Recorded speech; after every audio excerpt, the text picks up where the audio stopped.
ज्ञान दिल्याने ज्ञान वाढते, त्या ज्ञानाचे मंदिर हे.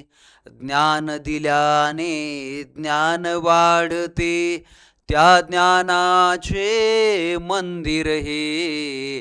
सत्य शिवाहून सुंदर हे, सत्य शिवाहून सुंदर हे. इथे मोल ना दामाचे, मोती होतील घामाचे. इथे मोल ना दामाचे, मोती होतील घामाचे. सरस्वतीच्या प्रेमाचे, सरस्वतीच्या प्रेमाचे. प्रतिकरम्य शुभंकर हे, सत्य शिवाहून सुंदर हे, सत्य शिवाहून सुंदर हे. नमस्कार गुरुवर्यांनो, विद्यार्थी मित्र मैत्रिणींनो, पालक बंधू आणि भगिनींनो, मी प्राध्यापक मारुती विठ्ठल शेळके आपल्या सर्वांच्या लाडक्या व्यासपीठावर अर्थात विद्या मंदिर या यूट्यूब चॅनलवर सहर्ष असे स्वागत करीत आहे की इयत्ता 4थी ते इयत्ता 12वी पर्यंतच्या प्रत्येक विद्यार्थ्याला घर बसल्या त्याच्या वेळेला अतिशय हाय टेक्नॉलॉजीसह अतिशय परिपूर्ण प्रेझेंटेशनसह सचित्र सुसंस्कारानं बनवलेलं असे सर्व पाठ्यपुस्तकं, सर्व धडे शिकायला मिळावेत यासाठी आपण सुरू केलेलं हे यूट्यूब चॅनल म्हणजे विद्या मंदिर. आणि हे वर्षभरामध्ये तुम्हाला 4थी ते 12वी पर्यंतच्या सर्व पाठांवरचे व्हिडिओ उपलब्ध करून देणार आहे. आणि तेही 100% फ्री, तेही 100% मोफत. हे लाईफ टाईमसाठी या चॅनलवर पाठ्यपुस्तकं शिकण्यासाठी सर्व पाठ्यपुस्तकं, सर्व धडे, सर्व कविता या फ्री स्वरूपात असणार आहेत. म्हणून सर्व पालकांना, गुरुजनांना आणि विद्यार्थी मित्र आणि मैत्रिणींना माझी विनंती, आव्हान आहे की या गोष्टीचा प्रत्येक विद्यार्थ्याला लाभ व्हायला पाहिजे, फायदा व्हायला पाहिजे. आणि म्हणून प्रत्येक विद्यार्थ्यापर्यंत शेअर करायला विसरू नका. चॅनलवर नवीन आला की सबस्क्राईब करायला विसरू नका. आपण सुरुवात केलेली इयत्ता 4थीचा परिसर अभ्यास भाग 2 आणि या भाग 2 मध्ये आपल्याला शिकायचं आहे 5व्या क्रमांकाचा धडा, शिवरायांचे शिक्षण. म्हणजे असे शिकाल तर कधी न विसराल, अशा या स्लोगनवर आधारित हा टॉपिक आपण शिकायला सुरुवात करतोय. 5व्या क्रमांकाचा धडा. यामध्ये पहिला पॅरेग्राफ आणि त्याचं टॉपिक, त्याचं टायटल दिलेलं आहे शिवरायांच्या शिक्षणास प्रारंभ. स्वतः शहाजीराजे हे संस्कृतचे गाडे पंडित होते. अगदी बरोबर, शहाजीराजे संस्कृत भाषेचे गाडे पंडित होते. आणि अगदी त्यांच्याप्रमाणेच त्यांचे नातू म्हणजे शिवाजी महाराजांचे थोरले सुपुत्र संभाजीराजे सुद्धा संस्कृतचे गाडे पंडित होते. लक्षात राहू द्या. म्हणूनच तर शहाजीराजांनी शिवबा 10 वर्षाचे असताना शिवबांचं आयुष्याचं गोल स्टेटमेंट म्हणजेच त्यांची राजमुद्रा ही संस्कृत भाषेतून त्यांना बनवून दिली होती, तयार करून दिली होती, संस्कृत भाषेतून दिली होती. प्रतिपचंद्र लेखे व वर्धिष विष्णुवंदिता शहासूनो शिवशैषा मुद्रा भद्राय राजते. पुढच्या धड्यामध्ये ही राजमुद्रा डिटेलमध्ये पाहूया. पण ती संस्कृत का होती? कारण शहाजीराजांनी बनवून दिली होती. आणि शहाजीराजे स्वतः संस्कृतचे गाडे पंडित होते.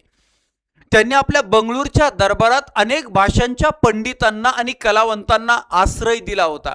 म्हणजे बंगळूरची ज्यांची जहागिरी होती बघा, जी विजापूरच्या आदिलशहानं दिली होती, आणि तिथं ते दरबार भरवायचे, राजाप्रमाणे ते कारभार पाहायचे. आणि त्यांच्या दरबारामध्ये अनेक भाषांच्या पंडितांना आणि कलावंतांना त्यांनी राजाश्रय दिला होता.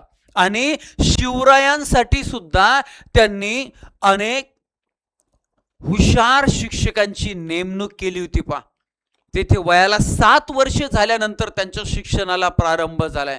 बरोबर आहे. म्हणजे आपल्या इकडे 6 वर्ष पूर्ण झाले की पहिलीला घातलं जातं, आणि तिथं त्या काळामध्ये सुद्धा वयाला 7 वर्ष पूर्ण झाल्यानंतर शिवरायांच्या शिक्षणाला प्रारंभ म्हणजे सुरुवात झालेली आहे. थोड्याच काळात शिवराय अतिशय अल्पावधीमध्ये शिवराय लिहिण्या वाचण्याच्या कलेत पारंगत झाले. रामायण, महाभारत, भागवत यातील गोष्टी ते स्वतः वाचू लागले. पहा, एका बाजूला आजच्या आधुनिक युगामध्ये रामायण, महाभारत, भागवत, भगवद्गीता या पोथ्या पुराण म्हणून बाजूला टाकून दिले आणि कारकून बनवायचं, पैसे कमवायचं शिक्षण आजची मुलं घेऊ लागले. आणि त्याच्यामुळे जगताना आयुष्याच्या प्रवासामध्ये जेव्हा छोट्या छोट्या अडचणी येतात, त्या अडचणींना सामना कसा करायचा, जगायचं कसं, अपयश पचवायचं कसं, या गोष्टी मात्र त्यांच्या राहूनच जातात, ज्या रामायण, महाभारत, भागवत या सगळ्या साहित्यातून शिवरायांनी आत्मसात केल्या. शहाजी राजांनी शिवरायांना युद्धकला शिकवण्यासाठी काही शिक्षकांची नेमणूक केली होती. त्यांनी शिवरायांस घोड्यावर बसणे, दांडपट्टा तलवारबाजी खेळणे, दांडपट्टा फिरवणे, तलवार चालवणे इत्यादी विद्या शिकवण्यास प्रारंभ केले. अशा प्रकारे वयाच्या 12व्या वर्षापर्यंत शिवरायांना विविध विद्या व कला यांचा परिचय झालाय. इकडं पहा की इथं घोड्यावर बसणे, वेगवान हालचाली आणि युद्धभूमीवर चपळाई, कुस्ती खेळणे, शारीरिक ताकद आणि तगडेपणा आणि स्वसंरक्षण, दांडपट्टा फिरवणे, एकाच वेळी अनेक शत्रूंना दूर ठेवण्याचे घातक कौशल्य दांडपट्टा आहे बघा. तलवार चालवणे, थेट युद्धात शत्रूचा अचूक वेध घेण्याची कला तलवार चालवणे. अगदी शिवरायांना आदर्श मानणारे महात्मा ज्योतिराव फुले पुण्यामध्ये शिक्षण घेत असताना त्यांनी सुद्धा इंग्रजांच्या विरोधात दांडपट्टा तलवारबाजीचं प्रशिक्षण घेतलं होतं. बर, याच्या पुढची घटना आपल्याला आता पाहायची. काय तर पुढची घटना आहे, लवकरच आदिलशहाने शहाजी राजांना कर्नाटकातील नायकांची राज्ये. आता तुम्ही म्हणाल हे नायकांची काय भानगडे? नायकांची राज्ये. नायक म्हणजे काय? आपल्या पिक्चरमध्ये मालिकेत हिरो असतो तो नायक आणि खलनायक, तसं नाही. मग याच्यासाठी थोडीशी स्टोरी मागची माहिती असायला पाहिजे. काय तर इसवी सन 1336 मध्ये आत्ताच्या कर्नाटक राज्यामध्ये तुंगभद्रा नदीच्या तीरावरती हरिहर आणि बुक्क या दोन भावंडांनी विजयनगर साम्राज्याची स्थापना केली होती. हम्पी त्या साम्राज्याची राजधानी. या साम्राज्याचा सर्वात प्रसिद्ध, वैभवशाली राज्य करणारा, सर्वात समर्थ, प्रसिद्ध असा राजा म्हणजेच कोण? कृष्णदेवराय. इसवी सन 1565 रोजी राक्षस तागडीच्या लढाईमध्ये विजयनगर साम्राज्याचा दुर्दैवानं पराभव झाला आणि विजयनगर साम्राज्याला उतरती कळा लागली. विजयनगर साम्राज्याचा शेवट झाला, अस्त झाला. आणि मग विजयनगर साम्राज्याचा अस्त झाल्यानंतर या साम्राज्यातील अधिकाऱ्यांनी आपलं राज्य स्वायत्त चालवायला सुरुवात केली, स्वतंत्र. आणि ते स्वायत्त राज्य चालवणारे जे अधिकारी होते त्यांना नायक म्हणायचे, लक्षात राहू द्या. आणि आदिलशहानं शहाजी राजांना कर्नाटकातील नायकांची राज्य जिंकण्याच्या मोहिमेवर पाठवलं. ओके, आता या मोहिमेवर शहाजीराजे जाणार. या मोहिमेवर जाण्यापूर्वी शहाजीराजांनी जिजाऊ व शिवराय यांची पुणे जहागिरीकडे रवानगी केली. पहा, म्हणजे राजमाता जिजाऊंना, 12 वर्षाच्या शुभांना आणि त्यांच्याबरोबर काही निवडक माणसं यांना पुणे जहागिरीचा कारभार पाहण्यासाठी पाठवलेले, पुण्याला विठवले. त्यावेळी त्यांच्याबरोबर शहाजीराजांनी हत्ती, घोडे, पायदळ, खजिना, ध्वज असे विश्वासू प्रधान, शूर सेनानी आणि विख्यात शिक्षक यांना धाडलं होतं. पहा, ओके, अशा रीतीनं दोन महत्वाच्या घडामोडी आपल्या क्लिअर झाल्या की शहाजीराजे नायकांचं राज्य जिंकण्यासाठी गेलेत आणि जिजाऊ बाल शिवबांना घेऊन, 12 वर्षाच्या शिवबांना घेऊन पुण्याकडे आलेले आहेत. आता पुढचा अतिशय महत्वाचा मुद्दा आहे, पुण्याचा कायापालट कसा. जिजाऊ आणि शिवराय पुण्याला आले. शिवरायांना बालपणचे दिवस, पहिले 6 वर्षे जवळपास शिवरायांचे याच परिसरामध्ये गेलेले. शिवरायांना बालपणचे दिवस आठवले. बालपणी शिवनेरीच्या मातीत ते खेळले होते. सह्याद्रीची उंच उंच शिखरे त्यांना पुन्हा दिसली. त्यांना खूप खूप आनंद झाला. त्यावेळचे पुणे आजच्या इतके मोठे नव्हते. शहाजीराजांच्या शत्रूने ते टुमदार गाव उजाड करून टाकले होते. गावातील मालमत्तेची नासधूस झाली होती. घरे मोडली होती, देवळे पडली होती. शत्रूच्या भीतीनं लोक गाव सोडून पळून गेले होते. शेते उसाड झाली होती, जंगले वाढली होती, रानात लांडगे माजले होते. अशी पुण्याची दैन्यावस्था झाली होती. आणि अशा जळालेल्या वाड्यांचे भग्न अवशेष पाहून 12 वर्षाचे शुभा आपल्या आऊसाहेबांना, आपल्या आईला, जिजामातांना विचारतायत. त्या लेकराच्या मनामध्ये प्रश्न निर्माण झाला.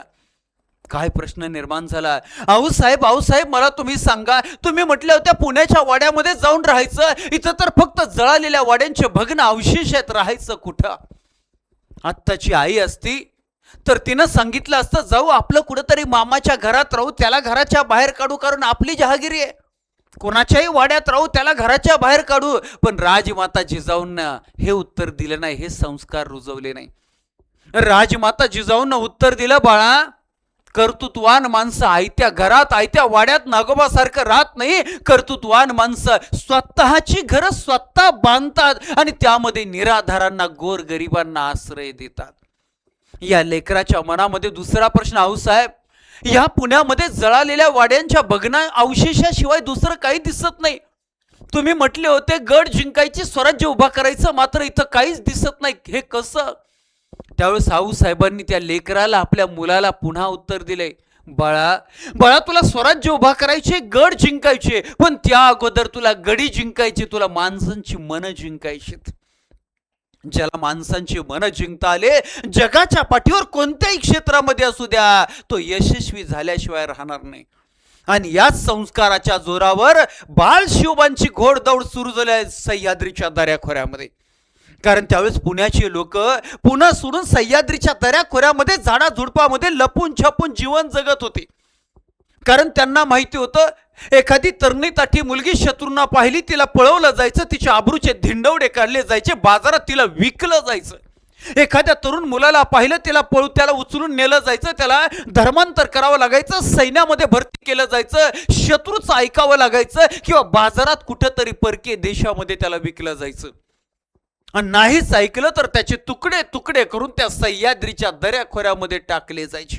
अशी भयानक परिस्थिती होती. आणि अशा भयानक परिस्थितीमध्ये स्वतःवरचा विश्वास गमावलेली ही पुणेकर मंडळी सह्याद्रीच्या दऱ्याखोऱ्यामध्ये फळांच्या सीझनमध्ये फळं खायचे, फळं मिळालं नाही, फुलं खायचे, पानं खायचे, कंदमुळं खायचे, माती खायची, आणि वेळ पडली तर उपाशी मरायचे, मात्र सह्याद्रीच्या दऱ्याखोऱ्यामध्ये. आणि त्या दऱ्याखोऱ्यातून बाहेर पडायचं धाडस करत नव्हते. शिवाजी महाराजांनी त्यांचे सवंगडी या सह्याद्रीच्या दऱ्याखोऱ्यामध्ये गेले. घोड्यांच्या टापांचा आवाज आला, घोड्यांच्या टापांचा आवाज येतोय, गनिमाले, पळा पळा लापा, अशी सगळी धावपळ सह्याद्रीच्या दऱ्याखोऱ्यामध्ये सुरू झाली. आणि तेवढ्यात काय झालं तुम्हाला सांगतो. तेवढ्यात कुणीतरी म्हटलं, अरे हे दाढीवालं नाही, हे मिशावालं आहेत, हे आपल्यासारखं दिसतंय, आपल्यातलेच कुणीतरी दिसते. आणि म्हणून 4-2 बुजुर्ग धाडस करून बाहेर आल्यानंतर शुभांनी त्यांना पाहिलं आणि समोरच्या एका बुजुर्ग व्यक्तीनं विचारलं, कोण तुम्ही? त्यावेळेस शुभांच्या सवंगड्यानं, एका मित्रानं सांगितलं की या पुणे जहागिरीचे जहागीरदार शहाजीराजे भोसले यांचे सुपुत्र शिवाजीराजे भोसले आहेत. त्यावेळेस मग त्या बुजुर्गांनी विचारलं, तुम्ही कशाला आला तिकडे? त्यावेळेस शुभांनी सांगितलं, तुम्हाला न्यायला आलो पुण्याला कशाला? तो बुजुर्ग व्यक्ती विचारतोय, पुण्याला कशाला? त्यावेळेस शुभांनी सांगितलं, या अगोदर राहत होते की? म्हणजे हो. काय करत होते? शेती. आता बी शेती करा. नको, आता नको. का? भीती प्रचंड, दहशत, स्वतःवरचा विश्वास उडाला होता, एवढी भीती. चला की मी संरक्षण देतो, मी धान्य देतो, मी बैल देतो, शेती येईपर्यंत लागन तेवढं सगळं देतो, पण तरी नाही, आमच्या नशिबात देवानं ठेवलंय तसं आता आम्ही इथं राहूया. शुभांच्या लक्षात आलं, बाल शुभांच्या लक्षात आलं की हे घाबरलेले आहेत, यांच्या श्रद्धेवरच कुठंतरी उपाय केला पाहिजे. म्हणले, चला, तू म्हणताय ना देवाच्या मनात आहे, देवाला कौल लावू. महादेवाच्या मंदिरामध्ये गेले. पहा, छत्रपती शिवरायांचे संस्कार आणि त्यांची बुद्धी किती चाणक्य होती. महादेवाच्या मंदिरामध्ये पिंडीवर 2 बाजूला 2 फुलं ठेवले. डाव्या बाजूचं फूल पडलं म्हणजे अपशकुन झाला आणि मग पुण्याला जायचं नाही, मात्र उजव्या बाजूचं फूल पडलं तर मात्र पुण्याला जायचं, देवाने कौल दिला. झालं, 2 फुलं ठेवले दोन्ही बाजूला. आणि काय दुर्दैव तुम्हाला सांगतो, डाव्या बाजूचं फूल पडलं. जणू तुम्ही सगळे इकडे तोंड करून बसले, तिथं या ठिकाणी महादेवाची पिंड आहे आणि डाव्या बाजूचं फूल पडलं, इकडचं फूल पडलं असं समजा. शिवबा फार हुशार, लगेच उभं राहिले आणि असं तोंड करून सगळ्या या समोर बसलेल्या लोकांकडे म्हणले, उजव्या बाजूचं बघा, आता माझ्या उजव्या बाजूचं आहे. असं पाहताना डाव्या बाजूचं असेल, मात्र उजव्या बाजूचं आहे. लोकांच्या मनात निगेटिव्हिटी यायच्या अगोदर शिवबा म्हटले, उजव्या बाजूचं फूल पडलं, महादेवाने कौल दिला, चला पुण्याला. आता लोकांनाही वाटलं, अरे देवाने कौल दिलाय. आणि या चतुराईनं आणि स्वतःच्या कर्तृत्वानं, संस्काराच्या जोरावर शिवबांनी या सह्याद्रीच्या दऱ्याखोऱ्यात पुन्हा सोडून लपून छपून राहणाऱ्या लोकांमध्ये विश्वास निर्माण केला. हा विश्वास निर्माण केला, हे अतिशय महत्वाची गोष्ट आहे पा. आणि मग पुढे पा, शिवरायांचे शिक्षण. जिजाबाई शिवरायांसह पुण्यात आता राहू लागल्या. हे आसपासच्या गावातील लोकांना समजले, तेव्हा लोकांना मोठा धीर आला. जिजाबाईंनी त्यांना जवळ बोलून दिलासा दिला, आपलेशे केले, त्यांच्याशी प्रेमाची वागणूक केली. लोक आता पुण्याला येऊन राहू लागले, शेतावर जाऊ लागले. जिजाबाईंनी पडकी देवळे दुरुस्त करून घेतली. देवळात सकाळ संध्याकाळ आता पूजा होऊ लागले. गाव लोकांनी गजबजू लागले. त्यामुळे पुण्याचे रूप पारटले. पहा, पहिलं असं दहशतीमुळे असं होतं, सगळी दहशत, मात्र पुण्याचं रूप आता पालटलंय. आणि आता त्याच्या पुढची महत्वाची माहिती आपल्याला पाहायची, त्याच्या पुढचा महत्वाचा मुद्दा पाहायचा आहे पहा, दादोजी कोंडदेवांची कामगिरी. जिजाऊ व शिवराय कर्नाटकात असताना इकडे पुणे जहागिरीची व्यवस्था दादोजी कोंडदेव पाहत होते. ते कोंढाण्याचे सुभेदारही होते. कोंढाणा किल्ला आहे ना, ज्याला आता आपण सिंहगड म्हणतो, तो पुण्यामध्येच. त्या कोंढाण्याचे सुभेदारही होते. ते मोठे इमानी सेवक होते, कारभारात चोख होते, तसेच ते न्यायी होते. त्यांची शिस्त कडक होती, ते निष्ठावंत होते. या काळात शहाजी राजांच्या आदेशाने पुण्यात एक मोठा वाडा बांधण्यात आला. काय, आता पुण्यामध्ये एक मोठा वाडा बांधला. कोणता वाडा बांधला, तर त्याचे नाव लाल महाल. पुण्यातला लाल महल. दिल्लीमध्ये लाल किल्ला आहे, लक्षात राहू द्या. दिल्लीतला लाल किल्ला शहाजहान या मुघल सम्राटाच्या काळात बांधलाय. आग्र्यामध्ये सुद्धा लाल किल्ला आहे. आग्र्यामधला लाल किल्ला हा मुघल सम्राट अकबराच्या काळात बांधलाय. ते पारतंत्र्याचे प्रतीक असतील, मात्र हा पुण्यातला लाल महल हा स्वातंत्र्याच्या बीजारोपणाचा प्रतीक आहे. ओके, लाल महल बांधलाय. शेतकऱ्यांनी आता शेतात लागवड करावी म्हणून दादाजींनी त्यांना काय केलेलं आहे पा, काही वर्षे शेतसाऱ्याची सूट दिलेली आहे. त्यामुळे आता काय झालं, शेतसाऱ्यामध्ये सूट दिली म्हटल्यानंतर अजूनच सोपं गेलं. त्यामुळे शेती लागवडीस आली. आता पा, माजलेले लांडगे शेतकऱ्यांना त्रास द्यायचे. खूप लांडगे, जंगल झालं होतं पुण्यामध्ये सगळं. म्हणून लांडगे मारण्यासाठी त्यांनी बक्षिसे ठेवली, लांडगे मारणाऱ्याला बक्षीस. त्यामुळे बरेच लांडगे मारले गेले. चोरांचा सुळसुळाट झाला होता. इथं बघा, लांडगे चोर एकत्र तयार केले. त्यामुळे बरेच लांडगे, चोरांचा सुळसुळाट झाला. दादाजींनी शेतकऱ्यांची पथके उभारली व त्यांचा पहारा बसवला. चोरांचा सुद्धा बंदोबस्त केला. जमिनीची प्रतवारी ठरवून, म्हणजे जमिनी कोणत्या क्वालिटीची आहे, किती सुपीकतेची आहे, प्रतवारी ठरवून तिच्यावर सारा आकारला. सारा म्हणजे शेत सारा, कर, टॅक्स. त्यामुळे लोकांना आनंद झाला.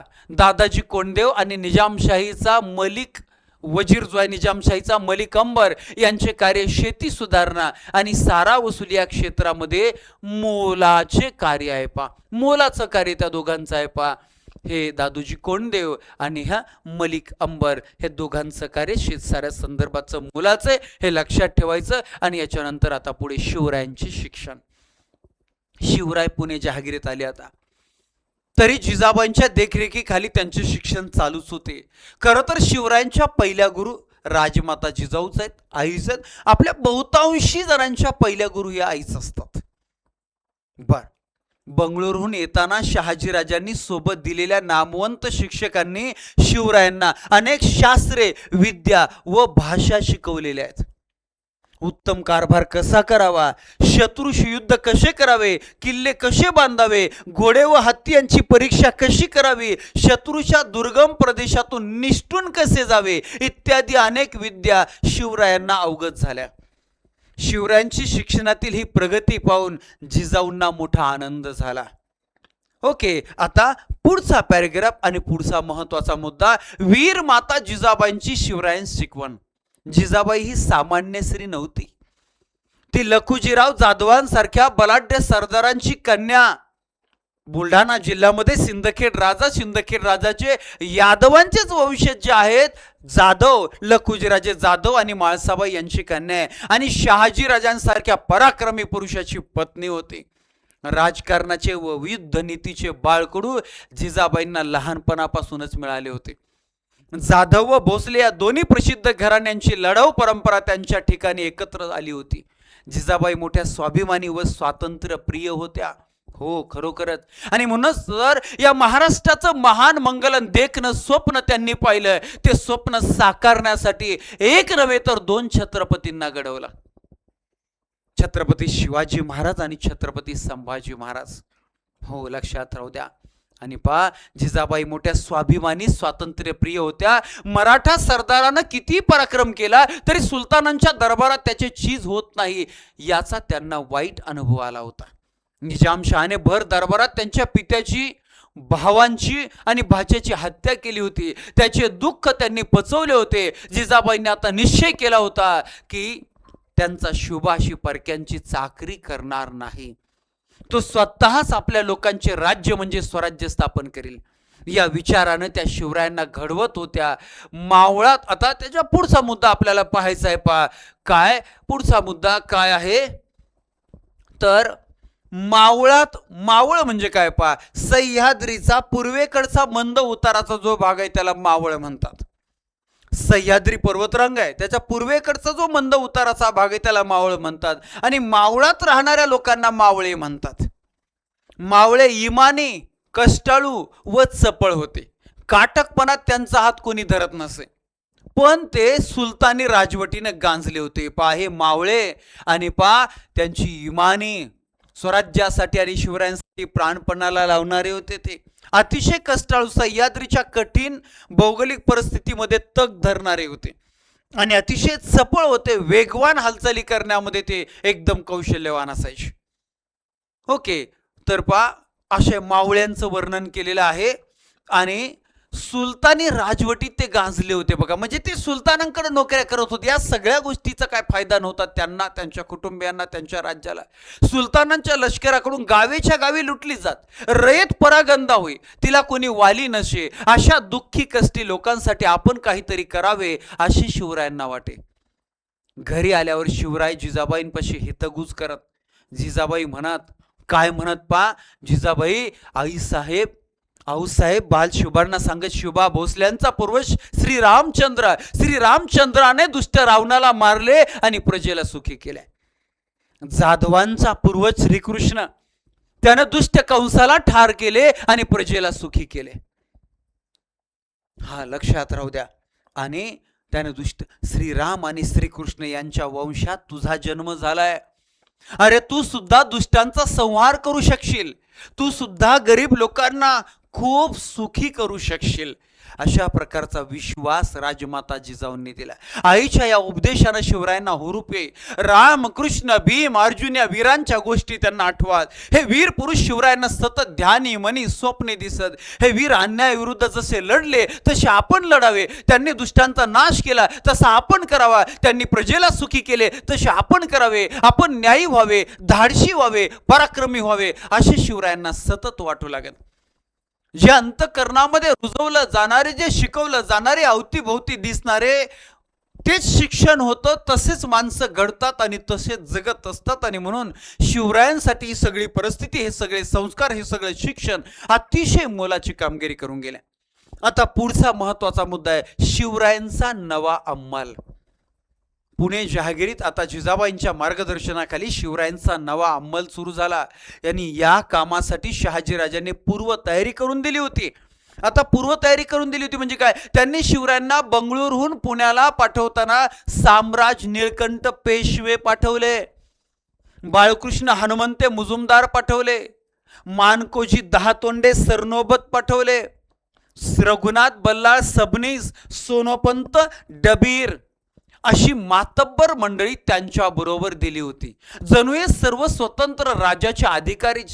शिवरायांनी आपल्या जहागिरीचा कारभार उत्तम रीतीने पाहावा म्हणून शहाजी राजांनी हे अधिकारी पुण्यास पाठवले होते. त्यांच्या मदतीने शिवराय जहागिरीचा कारभार पाहू लागले, लोकांच्या सुख दुःखाच्या गोष्टींकडे लक्ष देऊ लागले, रयतेवर अन्याय करणाऱ्यांना शिक्षा होऊ लागल्या. ओके, रयतेवर अन्याय करणाऱ्यांना आता शिक्षा होऊ लागल्यात. शहाजीराजांच्या जहागिरीचा कायापालट होत होता. पुढे होऊ घातलेल्या स्वराज्याचा नमुनाच मावळ्यांना पाहायला मिळत होता. जणू तो स्वराज्याचा अरुणोदयच होता. अरुण म्हणजे सूर्य, सूर्योदय होता, नवी सुरुवात होती. आणि याच्या पुढची या आपल्या 5व्या क्रमांकाच्या पाठातली एक अतिशय महत्वाची छानशी गोष्ट आहे 1640. 1640ची घटना आहे, म्हणजे शिवराय 10 वर्षाच्या असतानाची घटना आहे.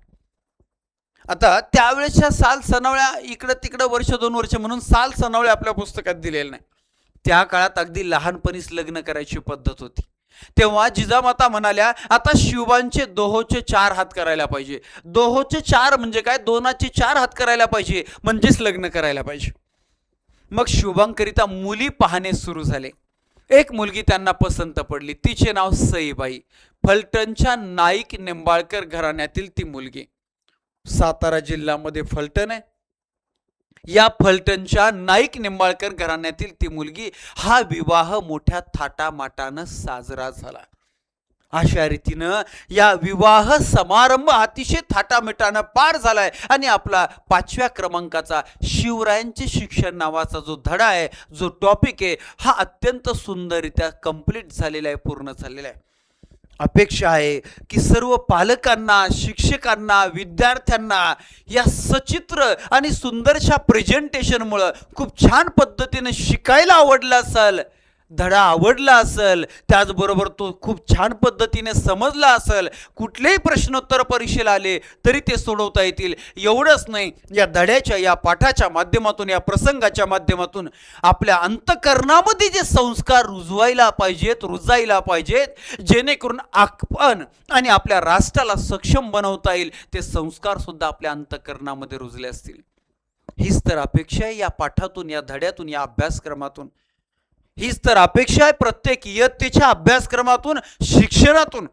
आणि हीच अपेक्षा पूर्ण व्हावी म्हणून आपण विद्या मंदिर या यूट्यूब चॅनलच्या माध्यमातून 4थी ते 12वी पर्यंतचे सर्व धडे, सर्व घटक आपण शिकणार आहोत. आणि म्हणून आपल्या सर्वांचं कर्तव्य आहे, आपल्या सर्वांना विनंती आहे की महाराष्ट्रातल्या प्रत्येक विद्यार्थी विद्यार्थिनीपर्यंत, प्रत्येक शाळेपर्यंत, गुरुजनांपर्यंत, पालकांपर्यंत हे सर्व पाठ गेले पाहिजे. म्हणून या लेक्चरची लिंक जास्तीत जास्त शेअर करा, चॅनलला सबस्क्राईब करा.